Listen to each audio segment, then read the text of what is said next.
क्या आप भी 8 घंटे सोने के बाद सुबह सुबह ज़ॉम्बी की तरह थके हुए उठते हो? कॉफ़ी पीने के बाद भी दोपहर में आपकी आंखें बंद होने लगती है? ये आपकी गलती नहीं है। हम में से ज़्यादातर लोग अपनी बायोलॉजी के बिल्कुल अगेंस्ट जा रहे हैं। मैं पिछले कुछ महीनों में टॉप न्यूरोसाइंटिस्ट जैसे डॉक्टर एंड्रयू हुबरमैन और मैथ्यू वॉकर की डीप रिसर्च पढ़ी और अपना एक एग्जैक्ट रूटीन बनाया। आज मैं आपको एक एविडेंस बेस्ड 9 स्टेप्स रूटीन बताऊंगा जो सीधा आपकी बॉडी क्लॉक को हैक कर लेगा, आपकी स्लीप एंजाइटी को बिल्कुल खत्म कर देगा और आपको गारंटेड लिमिटलेस एनर्जी भी देगा। वीडियो के एंड तक आप समझोगे कि आपकी सबसे बड़ी स्लीप मिस्टेक क्या है, आप ऐसी क्या गलती कर रहे हो कि आपकी जो नींद है वो पूरी हो ही नहीं पा रही। तो चलो शुरू करते हैं। हमारी सबसे पहली प्रॉब्लम, हमें लगता है कि एग्जैक्टली 8 घंटे सोना ही एक अल्टीमेट सक्सेस है और अगर हम बेड पर लेटते हैं और हमें नींद नहीं आती तो हम पैनिक हो जाते हैं कि हमारे 8 घंटे जो है वो पूरे नहीं होंगे और इसकी वजह से क्या होता है, हमारी स्लीप एंजाइटी हो जाती है और इसकी वजह से क्या होता है, हमें और ज़्यादा नींद कम आती है, हमारी नींद उड़ जाती है। 2015 की मैसिव स्टडी कहती है कि एडल्ट्स के लिए 7 से 9 घंटे की नींद एक आइडियल है। अगर आप क्रोनिकली 7 घंटे से कम सोते हो, मतलब अगर आप लगातार हर रोज 7 घंटे से कम सो रहे हो तो आपका वेट गेन हो सकता है, आपको डिप्रेशन हो सकता है, आपको हार्ट डिजीजेस के रिस्क बढ़ सकते हैं। लेकिन एग्जैक्ट 8 घंटे पर अपना टाइम को फिक्स मत करो। अपना ना एक स्वीट स्पॉट ढूंढो जहां आप अगले दिन मेंटली और फिजिकली प्रोडक्टिव फील कर सको। परफेक्ट बनने का स्ट्रेस आपकी नींद और ज्यादा खराब कर सकता है। परफेक्ट बनना आपके लिए दुश्मन हो सकता है। अब आते हैं हम अपनी अगली प्रॉब्लम पे। आप सैटरडे नाइट लेट सोते हो और संडे को भी लेट उठते हो। हम सोचते हैं कि हम अपना स्लीप डेप्थ रिकवर कर रहे हैं, हम अपनी नींद जो है वो पूरी कर रहे हैं, पर असल में हम अपने होमोस्टैटिक स्लीप ड्राइव तबाह कर रहे होते हैं। हमारी बॉडी में केमिकल होता है एडेनोसिन। जैसे ही सुबह उठते हैं ये बिल्डअप होना शुरू हो जाता है और रात तक ये इतना ज़्यादा जमा हो जाता है कि हमें स्लीप हंगर होता है, हमें नींद की भूख लगने लगती है। जब आप वीकेंड पर लेट उठते हो ना तो आपकी साइकिल ब्रेक हो जाती है और अपनी बॉडी को नहीं पता होता कि आज संडे है कि आज मंडे है या सैटरडे है। एक स्ट्रिक्ट वेकअप और स्लीप टाइम को सेट करो और उस पर डटे रहो। और आप सुबह उठते ही सबसे पहला काम क्या करते हो? अपना फोन चलाते हो।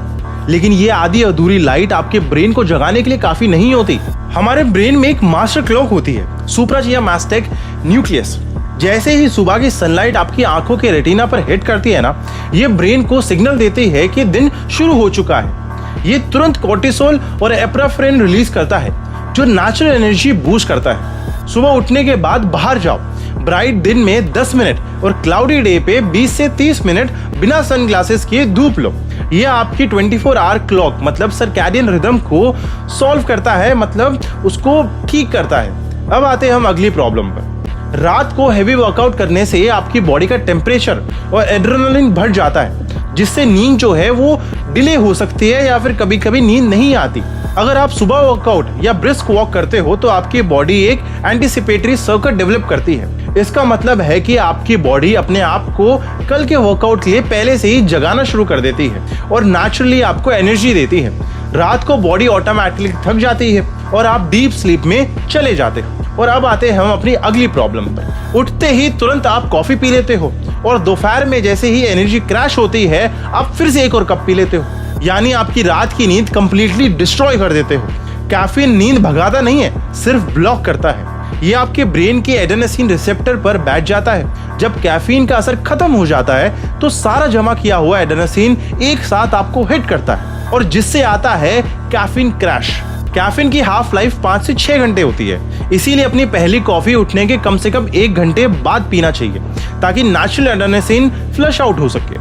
और स्ट्रिक्टली 2 PM से 3 PM के बाद कैफीन बिल्कुल बंद कर दो। और अब आते हैं हम अपनी अगली प्रॉब्लम पर।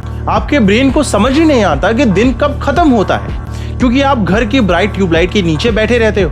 हमारी आंखों में मेलानोप्सिन न्यूरॉन्स होते हैं जो इवनिंग सनलाइट के लो सोलर एंगल और कलर को डिटेक्ट करती है। जब आप सनसेट देखते हो तो ये ब्रेन को सिग्नल देती है कि भाई अब दिन खत्म हो चुका है, अब सोने की तैयारी करनी चाहिए। ये आने वाली ब्राइट आर्टिफिशियल लाइट के नेगेटिव इफेक्ट को भी कम करता है। इसे अपने रूटीन का लाइट एंकर बनाकर रखो। अब आते हैं हम अपनी अगली प्रॉब्लम पर। रात के 10 बजे के बाद ब्राइट स्क्रीन या ओवरहेड लाइट्स देखना। एक मेजर स्टडी ने प्रूव किया है कि रात के 11 बजे के बाद आंखों में ब्राइट लाइट पड़ने से डोपामाइन मतलब खुशी का केमिकल सप्रेस होता है। वर्स ये ब्रेन के हेबिनुला को एक्टिव करता है, जिसे डिसअपॉइंटमेंट न्यूक्लियस भी कहते हैं। ये रीजन है कि लेट नाइट स्क्रोलिंग के बाद आप डिप्रेस्ड और एंशियस फील करते हो। 8 PM के बाद घर की ओवरहेड लाइट्स को बंद कर दो, फ्लोर लैंप्स या वार्म डिम लाइट्स को यूज करना शुरू कर दो। बेड पर फोन मत चलाओ, अपना हो सके तो किंडल या पेपर बुक पढ़कर आराम से सो जाओ। अब मैं आता हूँ हमारी अगली प्रॉब्लम पर। सोने से ठीक 1 घंटे पहले अचानक से एनर्जी आ जाती है और आप सोचते हो कि लो उड़ गई मेरी नींद, बट रिलैक्स। डॉक्टर हबरमैन के अकॉर्डिंग ये एक natural occurring spike in wakefulness है। हमारी बॉडी सोने से पहले एक लास्ट पुश ऑफ एनर्जी देती है। इससे पैनिक मत करो, अपनी बुक पढ़ते रहो। ये एनर्जी स्पाइक 20 से 30 मिनट के अंदर खुद ब खुद गायब हो जाएगा। अब आते हैं हम अपनी अगली प्रॉब्लम पर, गर्म कमरे में करवटें बदलना। सोने से पहले आपकी बॉडी का इंटरनल कोर टेम्परेचर 1 से 3 डिग्री गिरना बहुत ज्यादा जरूरी है। ठंडे माहौल में बॉडी जल्दी स्लीप स्टेट में चली जाती है। इसीलिए आपने नोटिस किया होगा कि एसी के कमरे में बहुत जल्दी नींद आ जाती है या फिर ठंडे कमरे में बहुत जल्दी नींद आती है। अपने बेडरूम का एसी 16 से 19 डिग्री के बीच में सेट कर लो। अगर एसी नहीं है ना तो कोई बात नहीं, फैन या कूलर यूज कर सकते हो। वो भी नहीं है तो कोई बात नहीं, एक हॉट शावर ले लो, क्योंकि हॉट शावर के बाद जब आप बाहर आते हो ना तो बॉडी का इंटरनल टेम्परेचर रैपिडली ड्रॉप हो जाता है। और सुनो, इन 9 स्टेप में से आपको हर चीज आज रात ही ट्राई करने की जरूरत नहीं है। आपको परफेक्ट बनने के चक्कर में स्ट्रेस नहीं लेना है। सिर्फ एक स्टेप से स्टार्ट करो। कल सुबह उठकर पहले सनलाइट लो, बाकी सब धीरे धीरे अपने आप ठीक हो जाएगा। अगर आपको लगता है कि साइंस बैक्ड रूटीन से आपकी एनर्जी बढ़ रही है और आपका स्लीप रूटीन सेट हो रहा है तो इस वीडियो को अभी के अभी लाइक करो। ये एल्गोरिदम को बताता है कि ये वीडियो हेल्पफुल है। और मुझे कमेंट में बताओ कि आप इन 9 मिस्टेक्स में से कौन सी मिस्टेक सबसे ज्यादा करते हो। मैं मिलूंगा आपसे अगली वीडियो में, तब तक स्टे सेफ एंड हेल्दी।